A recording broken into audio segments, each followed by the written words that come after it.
Hello, and how are you doing? Are you settled back into school? Does the school look a little bit different than when you last saw it early in the year? I wonder, are you walking a different way around the school? One direction? Are you washing your hands more often? Are you able to mix with your friends in other year groups? Maybe not. You're probably not having assemblies in the hall. Maybe you're staying in your classroom more or going out as a whole class. I wonder what you're doing. If you don't know me, that probably means that you're new in school, whether you're a teacher or in reception or in one of the other year groups. But my name is Julie Wilmot. I'm the Reverend Julie Wilmot. The collar around the neck shows that I'm a Church of England priest. I sometimes pop into your school, and sometimes the school comes to visit the church. Just up the road, St Michael's. Have you passed it in the car or when you're walking? I'm there some of the time, but I also spend a lot of time at other churches too. At the moment, I can't come in. So just as before the summer holidays, I'm going to be doing your collective worship from my kitchen. And I'm going to be trying my best to make some new things that you can have a go at, perhaps in school or at home, and telling you some more stories as I dive back into that storytelling book. If things are a little bit tricky, you may be wanting things to be the way they were. You might miss your old nursery or your old class or your old teacher. But you're also in a little bit of turmoil because actually you quite like your new classroom. You really get on with your new teacher. And if it's a new school, you like the size of it because you were in a little nursery before. I don't know how you're feeling. But old and new can sometimes go hand in hand. Let me show you something. I've got an old pair of shorts here. Now they're really tatty. They used to be blue. They don't look much like it now. But they're my go-to pair for in the garden because I don't mind if these get mud on them, soil, water, get snagged on a rose bush. Don't mind. Comfy, got pockets, perfect. But I've got a new pair. This pair here, it's got turn-ups, nice and flat, ironed, very smart, navy blue. I like them too. But when it comes to gardening, they're my go-to pair. What else have I got? I've got 2 Bibles because I'm a Christian. I'm a Church of England priest. In the church, I'm a Christian. Can you hear that siren? Siren's going by the house. Anyway, this is my Bible. It's looking a bit tatty now. I like this one.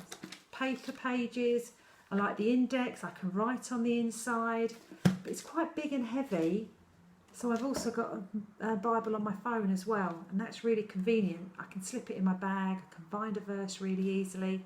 That's good too. So I like both of them, and I like this new cookbook as well. This is really good. And there's some really glossy pages on the inside. What can I show you? Let's see. Ooh, look at that. Really nice. So glossy pages in that one. Nice and new, but the one I use the most is the old one. There. So it's so tatty, it hasn't even got a full cover. It's so old, it's got bits of recipes on card, bits of paper slotted into the middle with a recipe on. I like that one as well. See, I like them both. I like my old cookbook, I like my new one. I like my old Bible, I like my new one on my phone, and I like my old shorts and I like my new one. So there's some good in the old and the new. And that might be the way you're feeling at school at the moment. Maybe you miss your old friends, but you've made some new ones. Maybe you miss your old school. Perhaps it was a nursery school, but you quite like your new school because it's big and you've got the equipment at the back and you've got the field to play on. Maybe you miss your old teacher, but actually you quite like your new one too. But that's okay. I'm a Church of England priest based up at St Michael's up the road to you. I can't come in and do worship with you at the moment, but I can tell you one thing. There's one thing that doesn't change, and this is what all Christians believe, that Jesus doesn't change. In the Bible, whether it's on your phone or in a big hunky Bible like this, there's a verse in Hebrews, which is near the back of the Bible, and it says Jesus never changes. He's the same today, yesterday and tomorrow. And that means that God will look after us. because Jesus is God. I'll tell you a little bit more about that later in the year maybe. But God looks after us in all our changes, in all our challenges, when we're scared, when we're nervous, when we miss our old and we like our new. He looks after us.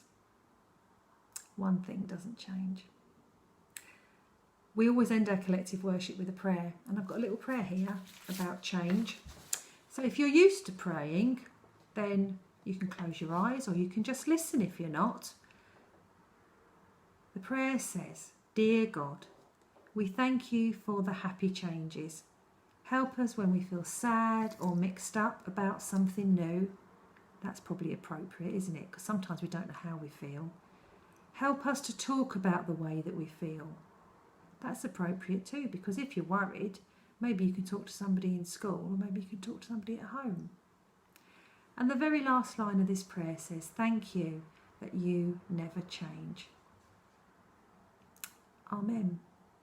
Now, if I'm going to be doing some collective worship with you from this kitchen, just as I did before the holidays, I'd better get my craft box out, my storybook, and trying to put some ideas together. So I'll catch up with you soon. Take care. Bye for now.